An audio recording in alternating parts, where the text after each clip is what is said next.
The water is rising. Not slowly, not gradually, fast.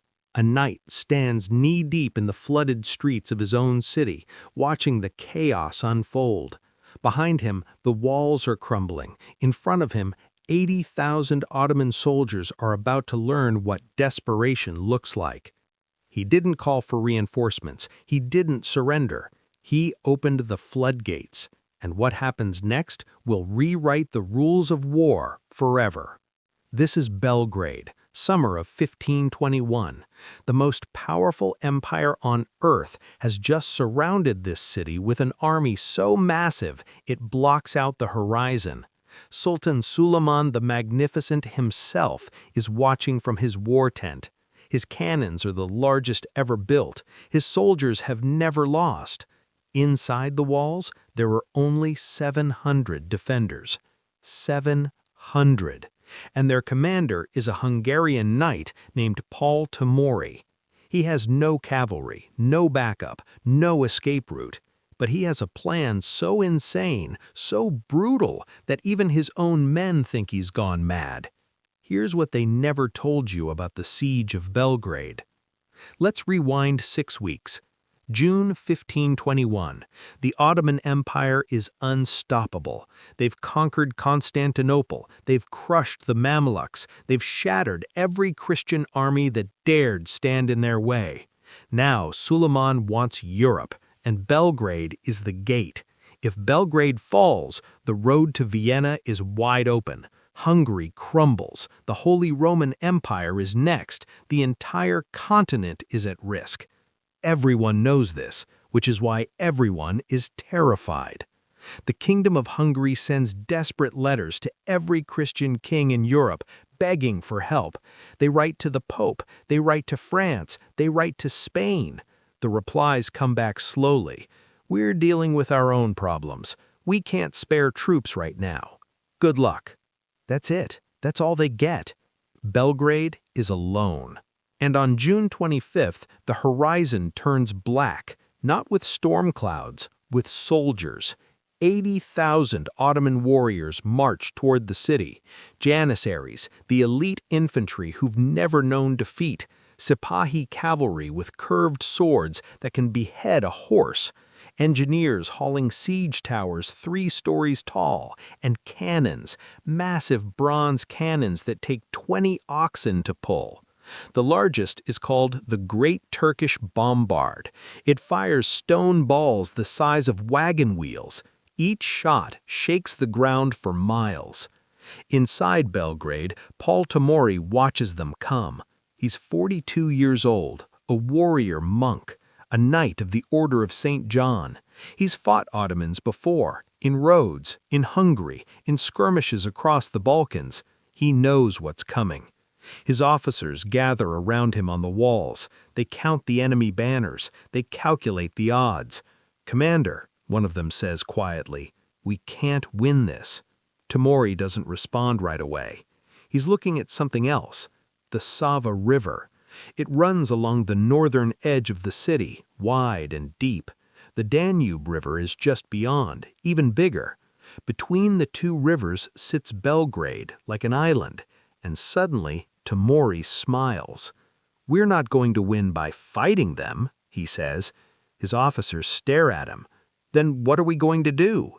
Tamori turns to face them. His eyes are cold.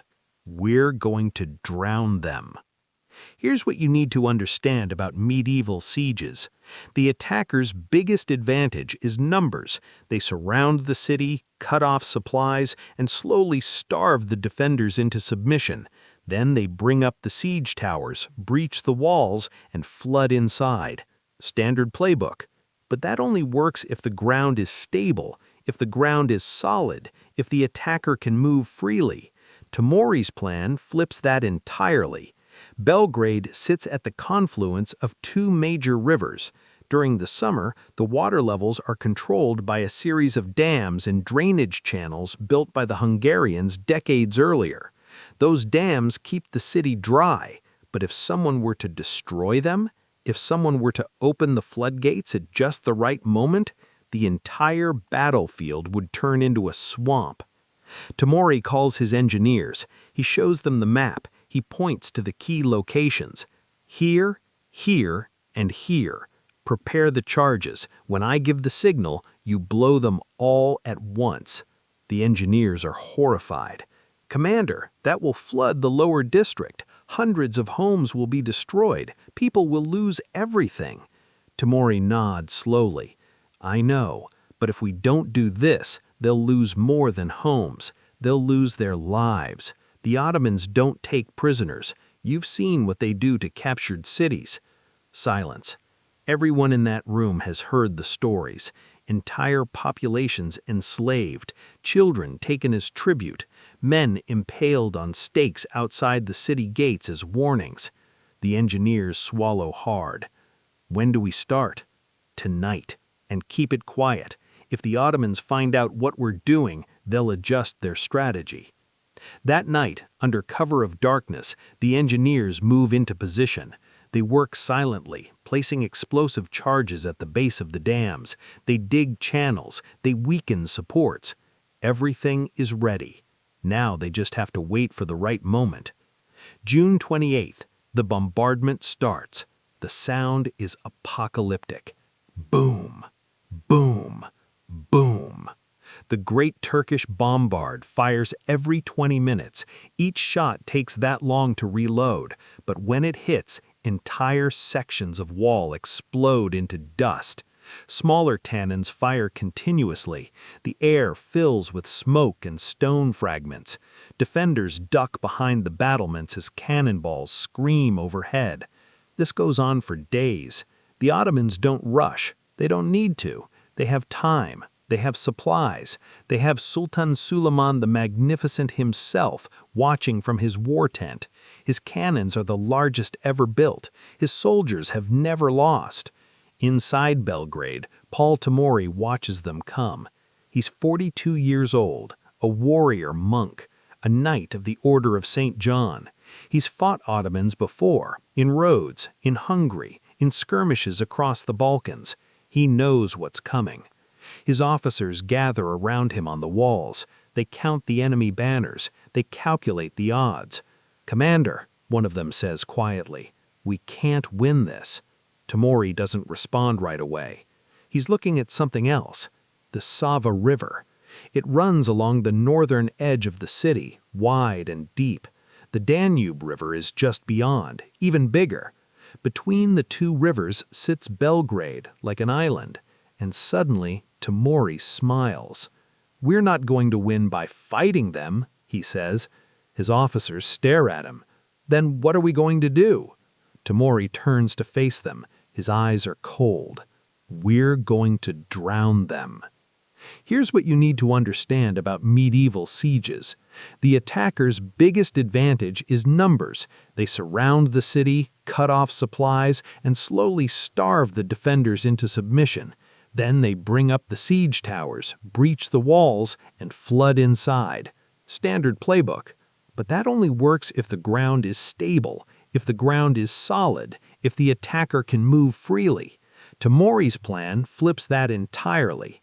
Belgrade sits at the confluence of two major rivers.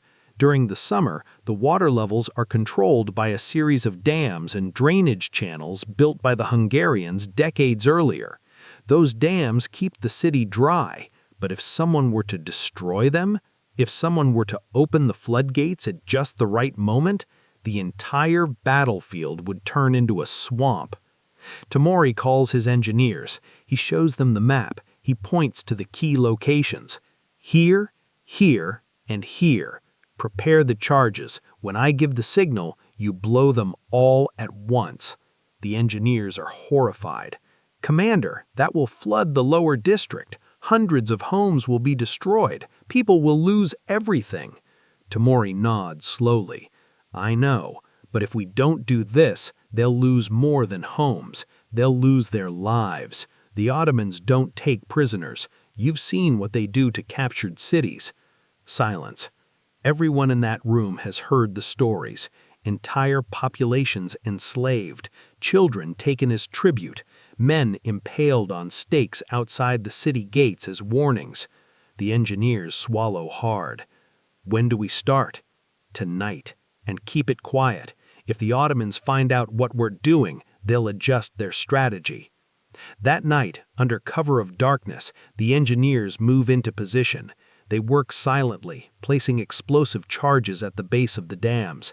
They dig channels. They weaken supports. Everything is ready. Now they just have to wait for the right moment. June 28th, the bombardment starts.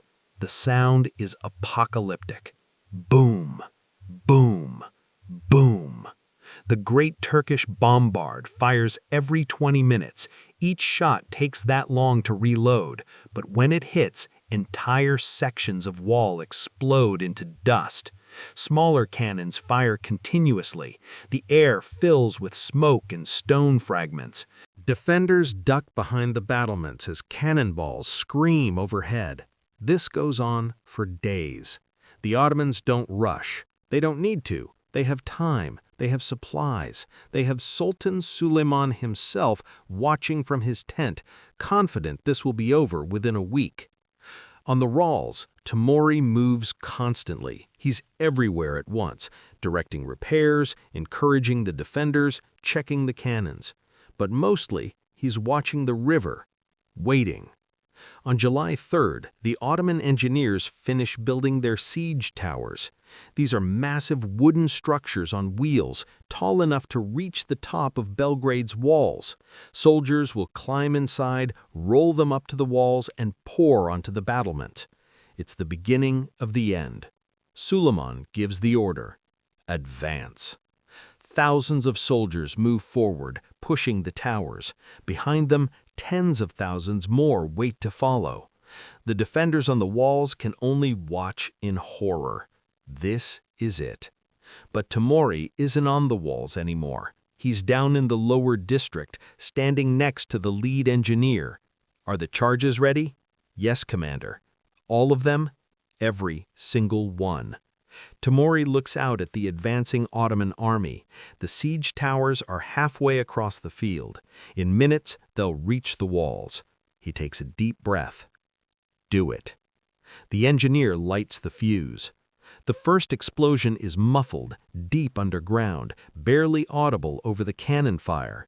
Then the second, and the third, and then the rumbling starts. It's low at first, a vibration in the ground. People stop and look around, confused, and then they hear it. Water. A lot of water. The Sava River, held back for years by carefully constructed dams, suddenly has nowhere to go but forward. It pours through the breached channels like a tidal wave. The lower district of Belgrade floods first. Streets fill in seconds. Homes disappear under brown, churning water. People scramble to higher ground, clutching whatever they can carry.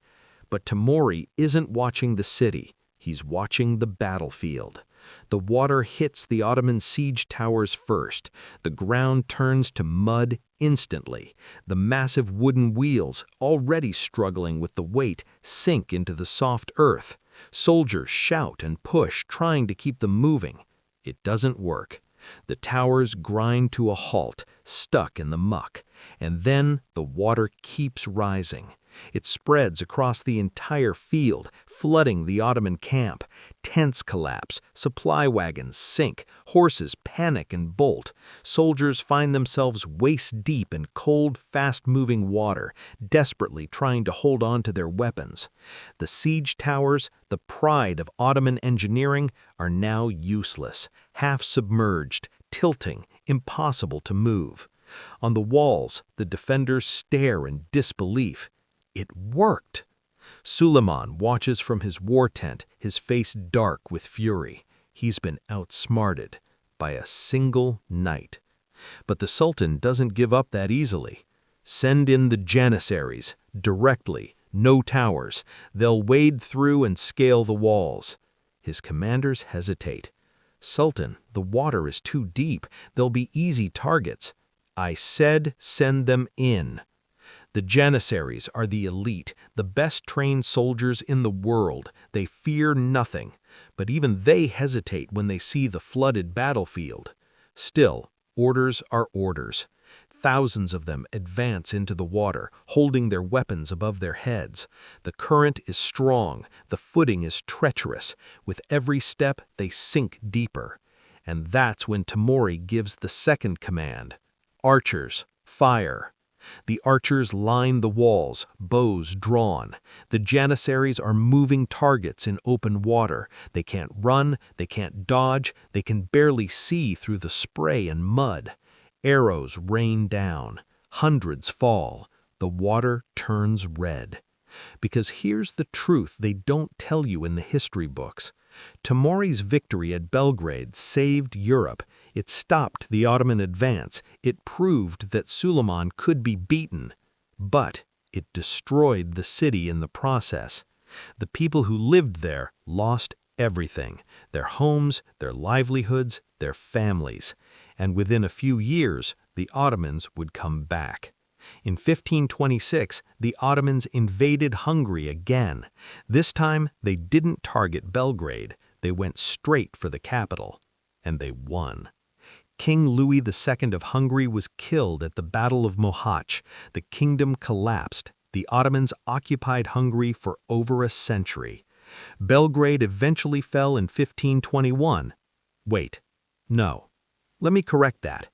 Belgrade actually fell in 1521, just weeks after Tamori's heroic defense. Here's what really happened. This part was erased from every textbook.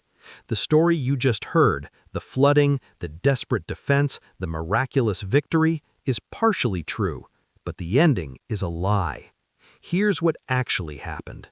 Paul Tamori did flood the city. The Ottoman army did struggle in the water. The defenders did fight heroically. But they didn't win. Not in the end. After weeks of siege, after all the flooding and counterattacks and desperate last stands, the walls finally gave way. On August 29, 1521, Ottoman sappers tunneled under the main gate and detonated a massive explosive charge. The gate collapsed. Janissaries poured through the breach. The defenders fought to the last man. Tamori himself barely escaped with his life, fleeing across the Danube as the city burned behind him. Belgrade fell, and Suleiman the Magnificent entered the city in triumph. So why do the history books call it a victory? Because of what happened next. The Ottomans took Belgrade, yes, but the siege cost them dearly. They lost over 20,000 men, a quarter of their army. Disease ravaged their camp. Their supplies were depleted. More importantly, the defense inspired the rest of Europe. Before Belgrade, the Ottoman Empire seemed unstoppable. Christian kingdoms were divided, scared, unwilling to fight. After Belgrade, everything changed. They saw that Suleiman could be hurt, that his armies could be slowed, that a small group of determined defenders could make the most powerful empire on earth bleed. Within months, Christian kingdoms started forming alliances. They pooled resources. They trained armies specifically to fight the Ottomans. And when Suleiman tried to push further into Europe a few years later, he found the gates closed. The Siege of Vienna in 1529 failed. The Ottoman advance into Europe stopped. Not because of a single battle, but because of the message sent at Belgrade. Tamori didn't save the city, but he saved Europe. And that's why history remembers him as a hero, even though he technically lost. Because sometimes losing the battle is how you win the war. Let's talk about the man himself. Paul Tamori wasn't just a warrior, he was a bishop. Yes, you read that right. A bishop who flooded his own city and led cavalry charges. This was the 16th century. The lines between church and state were blurred, especially in frontier regions like Hungary. Bishops were expected to defend their lands just like any other lord, and Tamori took that responsibility seriously. He was born into minor Hungarian nobility around 1475. As a young man, he joined the Order of St. John, a military religious order dedicated to fighting Islam and protecting Christian pilgrims. He fought in the Mediterranean. He defended Rhodes in an earlier siege of Ottomans in 1522. He earned a reputation as a brilliant tactician and a fearless warrior. But he was also deeply religious. He spent hours in prayer. He studied theology. He believed he was fighting a holy war, not out of hatred, but out of duty. And when he was appointed Bishop of Kalocha and given command of Belgrade's defenses, he saw it as a divine mission. But here's the twist. Paul Timuri wasn't the hero history made him to be, at least not to everyone. Many Hungarians blamed him for Belgrade's fall. They said his flooding strategy destroyed the city unnecessarily. They said he should have negotiated. They said he cost them their strongest fortress for nothing. After the siege, Timuri was sidelined by the Hungarian court. King Louis II didn't trust him. Nobles whispered that he was reckless, that his religious fanaticism clouded his judgment. When the Ottomans invaded again in 1526, Timuri was given command of the Hungarian army, not because the king wanted him, but because no one else would take the job. At the Battle of Mohacs, Timuri led a desperate charge against Ottoman lines. He and 20,000 Hungarian soldiers were slaughtered. Timuri's body was never found.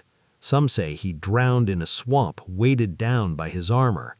Others say he was captured and executed. The truth is lost to history, but his legacy isn't. Because the real lesson of Paul Timuri isn't about victory or defeat. It's about sacrifice. Let's talk about what Timuri actually accomplished. Flooding a city to defend it sounds insane. And it was. But it worked. And it changed the way military commanders thought about siege warfare forever. Before Belgrade, sieges followed a predictable pattern: surround, bombard, starve, breach, victory. After Belgrade, every defender started looking for environmental advantages: rivers, hills, forests, swamps, anything that could level the playing field. During the 80 Years' War in the Netherlands, Dutch defenders used Timuri's exact strategy. They opened the dikes and flooded vast areas of countryside, turning the Spanish army's numerical advantage into a liability. It worked. During the Italian wars, French forces trapped Spanish armies in flooded river valleys, destroying entire regiments without firing a shot. Even in World War II, the Chinese army used controlled flooding to slow Japanese advances. They breached the Yellow River dikes in 1938, flooding thousands of square miles and killing the Japanese momentum. The cost was horrific. Hundreds of thousands of Chinese civilians died. But it worked. This is the dark legacy of Paul Timuri. He proved that sometimes the only way to save your people is to destroy everything they have. It's a strategy born of desperation. But desperation is what defines the greatest moments in military history, and Belgrade was one of those moments. So why don't more people know about this? Why isn't Paul Timuri taught in schools? Why isn't the Siege of Belgrade as famous as the Battle of Thermopylae or the Siege of Vienna? 2 reasons. First, he lost. History loves winners. The 300 Spartans at Thermopylae are celebrated because their sacrifice led to Greek victory. The defenders of Vienna in 1529 are remembered because they held the city. Timuri flooded Belgrade, fought like hell, and still lost. That's not a story people want to hear. Second, the narrative doesn't fit. Timuri was a Christian bishop fighting Muslims. In the 16th century, that was framed as a holy crusade, good versus evil. But modern historians are uncomfortable with that framing. They don't want to celebrate religious warfare. They don't want to glorify violence. So they downplay Belgrade. They focus on other sieges, other heroes, other battles where the moral lines are clearer. But here's the truth they're missing. Timuri wasn't fighting because he hated Muslims. He was fighting because 80,000 soldiers were about to destroy his city and enslave his people. That's not religious fanaticism. That's survival. And the fact that he was willing to flood his own city, destroy his own people's homes, and sacrifice everything to stop them, that's not heroism in the traditional sense. That's tragedy. And maybe that's why history buried this story, because it's too complicated, too messy, too real. Let's talk about the people no one remembers, the civilians, the ones who lived in the lower district of Belgrade, the ones whose homes Timuri flooded. They didn't get a choice. One day they were shopkeepers, farmers, blacksmiths. They had lives, families, futures. The next day, everything they owned was underwater. Some of them drowned. Most escaped to higher ground, watching their homes collapse in the flood. And after the siege, when the Ottomans finally took the city, they were enslaved. That's the part history doesn't talk about. The Ottoman Empire had a system called devshirme, the blood tax. They took Christian children from conquered territories, converted them to Islam, and trained them as soldiers or bureaucrats. Thousands of Belgrade's children were taken. Their parents never saw them again. Some of those children became janissaries, the same elite soldiers who fought at Belgrade. Think about that. The children of Belgrade grew up to become the warriors who conquered the rest of Hungary. That's the cycle of empire. That's the cost of war.